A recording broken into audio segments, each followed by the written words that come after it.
The alley reeked of old rain and forgotten lives.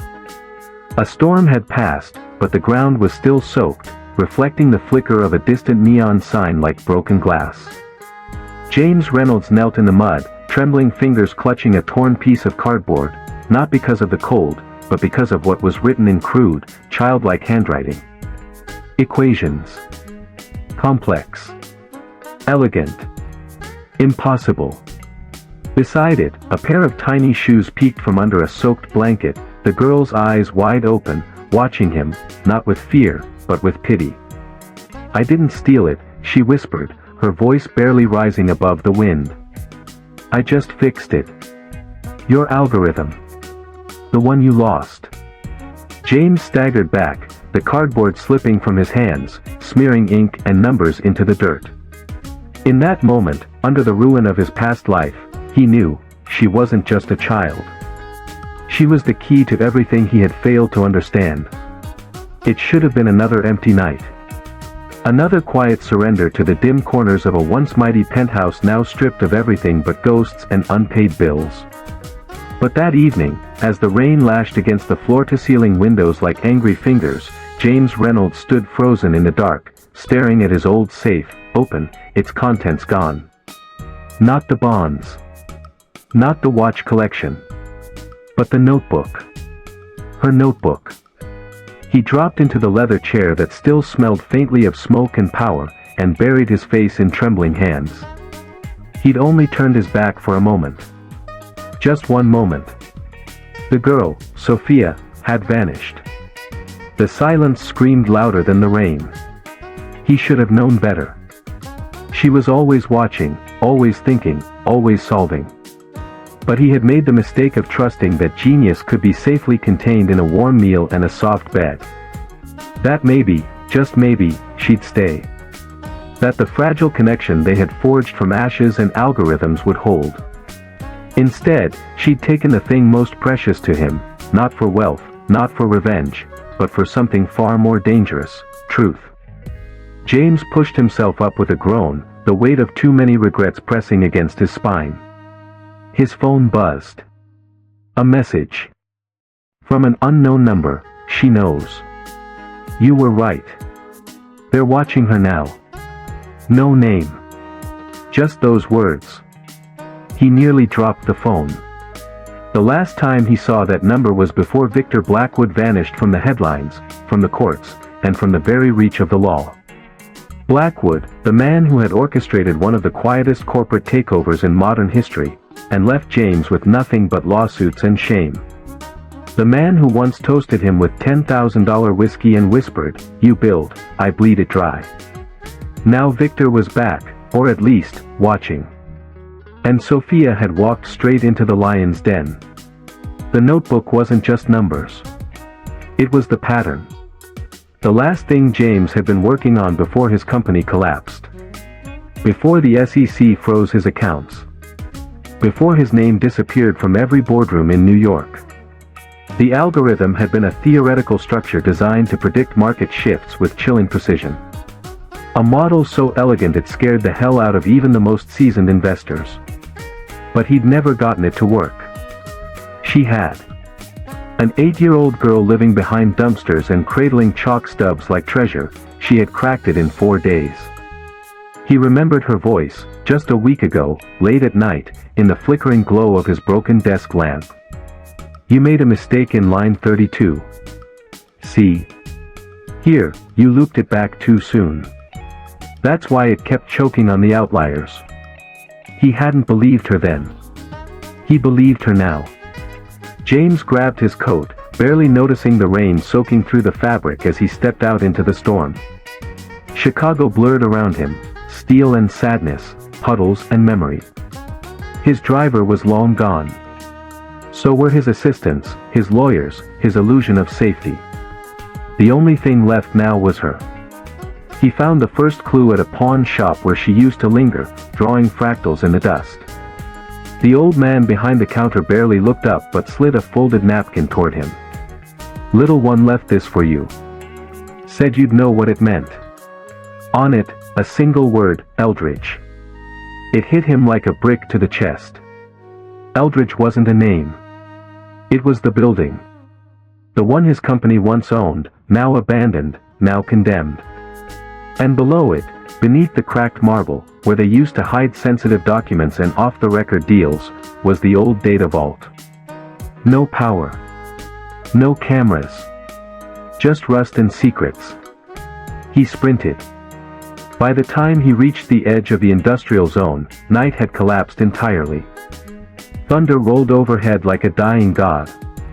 The building loomed, skeletal and waiting. He kicked in the side door and descended, flashlight barely cutting through the pitch. And there she was. Sitting cross-legged on the floor, her small hands moving over a pile of yellowed paper and blinking circuits like a surgeon dissecting time. Around her, a swirl of formulae etched in chalk, some even drawn on the walls. Not just math. Messages. Predictions. Patterns. Something that whispered too loud in the quiet of that crypt. She didn't look up. "You said people would kill for this," she murmured. "I didn't understand what you meant, but I do now." James took a shaky step closer. "Sophia, why here?" She finally looked up. Her eyes weren't scared. They were calm. Almost sad. "Because this is where your life ended. And where the truth begins."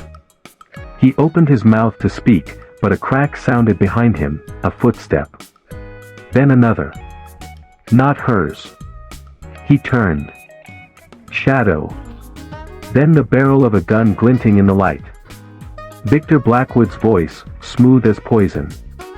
"It always comes full circle, doesn't it, James? But this time, you're not the only genius in the room." James stood frozen between two impossible choices, the man who destroyed his life, and the girl who might just save it.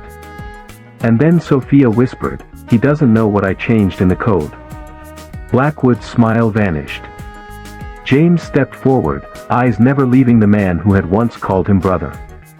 "What did you do, Sophia?" She stood slowly, her voice barely a whisper. "I gave it a conscience." The storm outside roared like a warning. And somewhere in the dark, the future shifted. 2 weeks earlier, the rain hadn't yet arrived. The air was dry, brittle with autumn's approach, and the city still buzzed with indifference. James Reynolds, who once moved through boardrooms with the effortless confidence of a king, now stood in line at a soup kitchen in South Side Chicago, clutching a paper tray with chipped fingernails and a wallet that hadn't seen currency in months. No one recognized him. That was the point. The fall had been public, but the recovery was invisible. No one cared what happened to the man behind Reynolds' asset strategies, not after the collapse. The media feasted on the scandal, Reynolds ruined, CEO's greed destroys pension funds, from penthouse to pavement, but none of them told the truth. None of them said that he'd been betrayed, gutted from the inside. None of them said the name Victor Blackwood. James had stopped trying to clear his name. What was left to prove when you had nothing? The first time he saw Sophia, she was crouched behind the dumpsters out back, drawing lines in the grime with a broken ruler and murmuring numbers to herself. He almost didn't notice her, just another shadow in a city overflowing with forgotten souls. But then he saw what she was writing. Not gibberish. Matrices. Complex ones. Advanced. She looked up at him with wary eyes, as if expecting him to tell her to move, or worse. Instead, he knelt. "You know what that is?" he asked, pointing to the mess of chalk and dirt. She didn't speak. Just tilted her head, then answered quietly, "Eigenvectors. But it doesn't work if the third variable keeps shifting." His breath caught. "What's your name?" She paused. "Sophia." That was it. No last name. No backstory. Just a name whispered like a secret she barely trusted with the wind. He came back the next day. And the next. Sometimes with food, sometimes with a book, sometimes with just silence. She never begged. Never asked. But over time, she let him sit closer. Let him watch her work out problems in her head that would have left his old analytics team speechless. She didn't go to school. She didn't speak of parents. She didn't ask why a man with scuffed shoes and a leather satchel still carried a Mont Blanc pen in his coat. But one night, as they sat on the roof of an abandoned bookstore watching the lights from the skyline blink like dying stars, she asked, "Did you used to be someone?" James didn't answer right away. "I was." She looked at him, the way only children can, with curiosity unclouded by pity. "Then why are you down here?" He laughed bitterly. "Because I trusted the wrong man." She nodded, as if she understood betrayal more than any child should. Later, in his rundown apartment, he cleared a space at the corner desk and gave her a stack of blank paper. "Show me how you'd fix this," he said, pushing forward an old printout of an algorithm he hadn't looked at in months. The one he'd once called Project Lattice. It had been the crown jewel, the thing that would have made his firm unbreakable. She stared at it for 10 minutes without speaking. Then picked up a pen and began to draw. 2 hours later, he realized she'd not only corrected the predictive model, she had simplified it, reduced its complexity by almost 40%. It shouldn't have been possible. Not by someone her age. Not by anyone. He began teaching her how to code, but she didn't need it. She absorbed languages the way most kids absorbed cartoons. Python, R, C++. She understood them like second skins. He began to hope again. But it wasn't just the math. It was the little things. How she flinched when sirens passed. How she wouldn't sleep without the light on. How she traced the same invisible pattern on her wrist when she thought no one was watching. Then one day, while reviewing the new iterations she'd built, James noticed something strange, variables that didn't belong to any financial model. Strings that looked like social patterns. Behavior analysis. Government feeds. "What are these?" he asked. Sophia didn't look up. "The patterns didn't make sense unless I added them." "Added what?" She finally turned to him. "People." That night, he lay awake staring at the ceiling, realizing she wasn't just building an algorithm for markets. She was building a map, one that understood human decisions before they were made. And he had no idea what to do with that kind of power. The next morning, she was gone. Vanished, along with the files, the notebooks, the backups. All she left behind was a sticky note on the monitor: "I have to know if I can stop it." Stop what? He didn't understand. Until he traced her location through the last IP ping. Until he found her name referenced, obliquely, hidden, inside a shell account connected to a familiar firm. Blackwood Equity Holdings. Victor. Suddenly, everything made sense. The betrayal. The silence. The collapse. Victor hadn't just stolen his company. He had been trying to erase something. Something buried inside Project Lattice that Sophia had just reawakened. And now she was walking straight into the eye of the storm. But James wasn't the same man anymore. He wasn't building empires. He was going to save a little girl. Even if it meant burning the world that had already turned its back on both of them. By the time James reached the edge of South Loop, the rain had returned, not gentle, not poetic, but relentless, like the sky itself was trying to scrub the city clean. He stood across the street from the monolithic glass tower that bore Victor Blackwood's name, knowing every reflective surface was likely watching him back. Sophia was inside. Somewhere. And if Victor had found out what she knew, what she could do, he wouldn't let her walk out. He slipped into the building using a badge from his old security access, one that should have been deactivated years ago, but apparently some ghost still lingered in Victor's system. The lobby was sterile, flooded with artificial light and the scent of expensive sterility. A receptionist greeted him with a frozen smile, but James didn't stop. He knew the way. 32nd floor. West Wing. That used to be his office.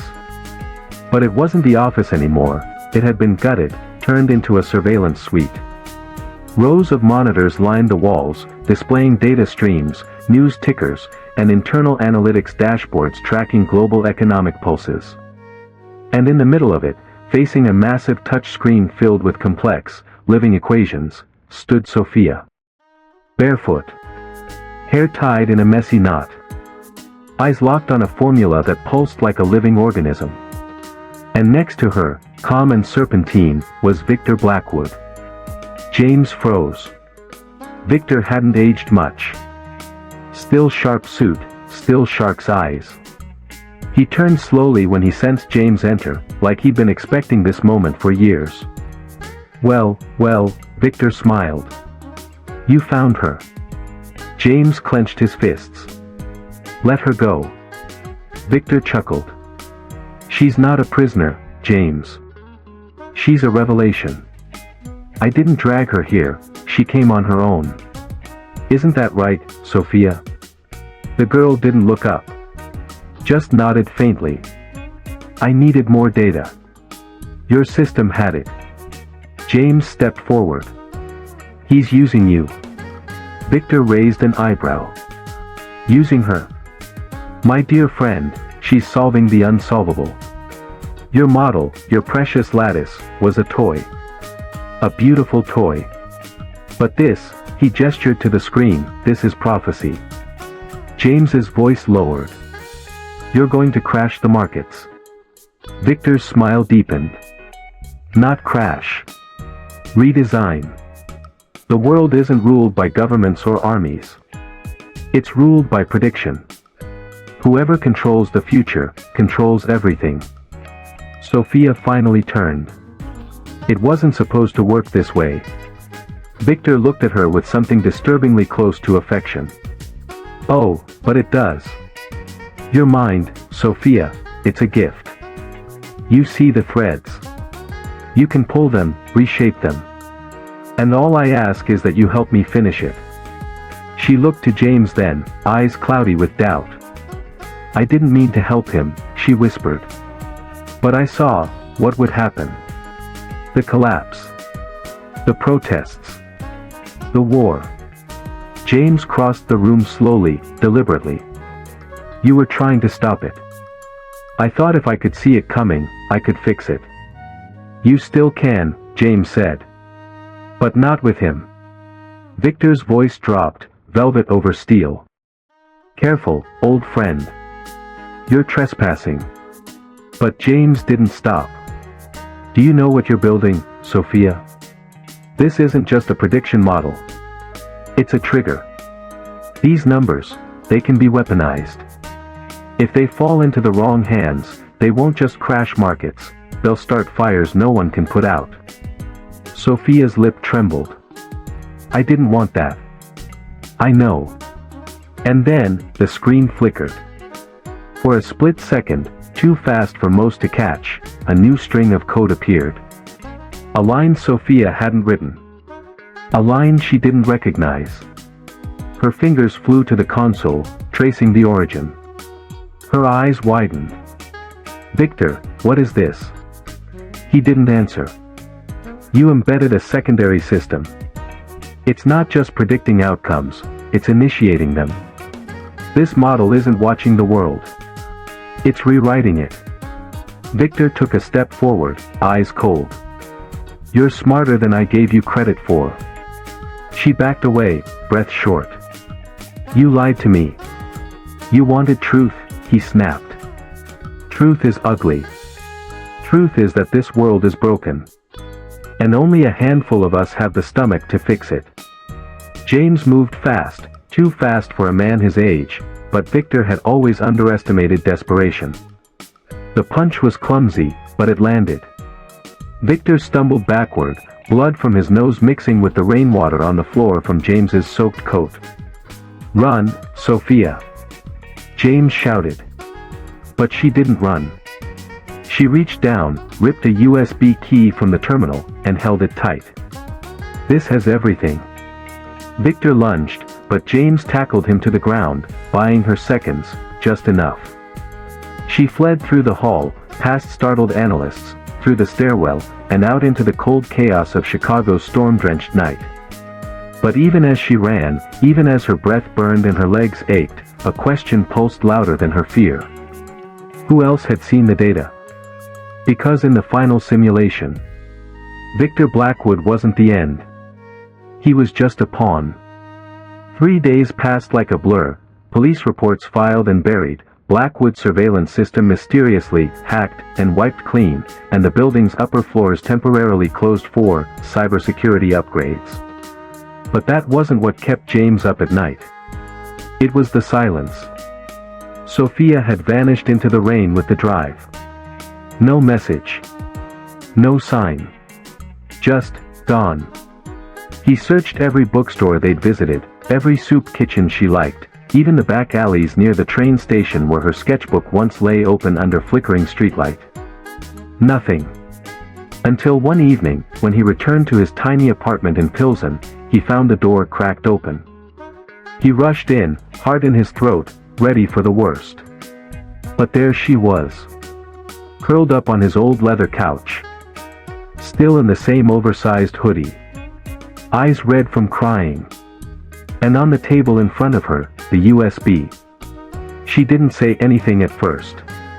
Just slid it forward. I ran every trace, she murmured. The code's deeper than we thought. There's another layer.